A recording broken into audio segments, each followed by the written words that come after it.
नमस्कार दोस्तों, आप सभी का स्वागत है। आज मैं आपको एक ऐसी कहानी बात रहा हूं। अगर आपका भी कभी दिल टूटा हो, चाहे लड़की की वजह से या किसी भी और वजह से, तो आपको आज ये कहानी जरूर पढ़नी चाहिए। क्या पता इसको पढ़ने के बाद आपके अंदर परिवर्तन की लहर दौड़ जाए। अगर ऐसा हुआ तो यकीन मानिए मेरा लिखने का मकसद पूरा हो जाएगा। तो चलिए अब आपका ज्यादा समय जाया ना करते हुए मैं इस कहानी को शुरू कर ही देता हूं। दोस्तों, विपुल नाम का एक लड़का था। बहुत ही खुशमिजाज किस्म का आदमी था। कुछ दिनों पहले ही उसका कॉलेज में एडमिशन हुआ था। वह इतना मस्त था कि अब सारी क्लास उससे खुश रहती थी। कभी अगर वो कॉलेज नहीं आता था तो क्लास में सूनापन छा जाता था। दिन बीतते गए और समय निकलता गया, लेकिन विपुल की जिंदगी में खुशियों का अनुपात कम हो गया था। वो क्लास में बिल्कुल चुपचाप बैठा रहता। कोई उससे पूछे तो बताने को तैयार नहीं था। पूरी क्लास में सन्नाटा छाने लगा। लेकिन एक दिन उसके टीचर ने उससे पूछ ही लिया कि विपुल, तुम्हें बताना ही होगा कि तुम इतने दुखी क्यों हो। जब तक अपने अंदर दबे बोझ को हल्का नहीं करोगे तब तक कैसे खुश रहोगे। हिम्मत करके उसने बताया कि वो एक लड़की से प्यार करता था। अब वो उसे छोड़कर चली गई, इसलिए वो बहुत दुखी है। टीचर सारी पिक्चर समझ गए। उन्होंने कहा कि तुम शाम को मेरे घर आ सकते हो। उसने कहा, हाँ जरूर। जब विपुल शाम को टीचर के घर गया तो उन्होंने उससे पूछा कि तुम क्या लेना पसंद करोगे, चाय या लेमन शरबत। उसने कहा लेमन शरबत।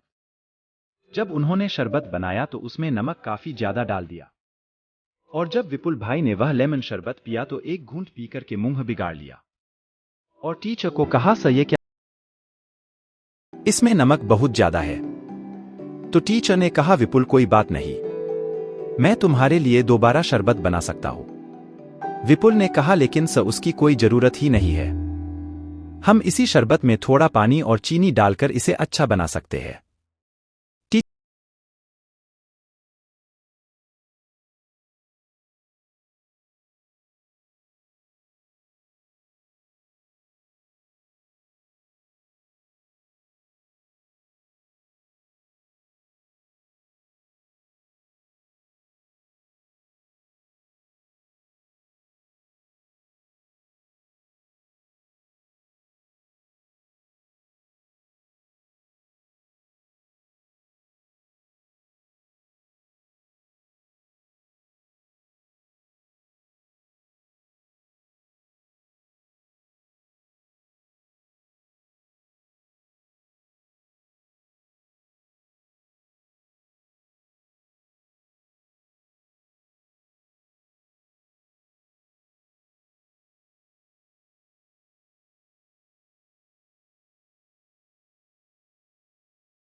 और ये कारगर है। अब चेक करने के लिए तो आपको ट्राई करना ही पड़ेगा। बाबा रामदेव जी भी कहते हैं, करने से होता है। मैं खुद फैन हूं उनका। करोड़ों लोगों का जीवन बदल चुके हैं। तो कुल मिला के बात यही है, आप मेल हो या फीमेल, ये तरीका दोनों तरफ काम करेगा। समय का खेल है, वरना मैं आपको बहुत कुछ बता सकता हूं। अब मैं आपसे विदा लेता हूं। आपसे बहुत जल्द एक और कहानी के साथ मुलाकात होगी।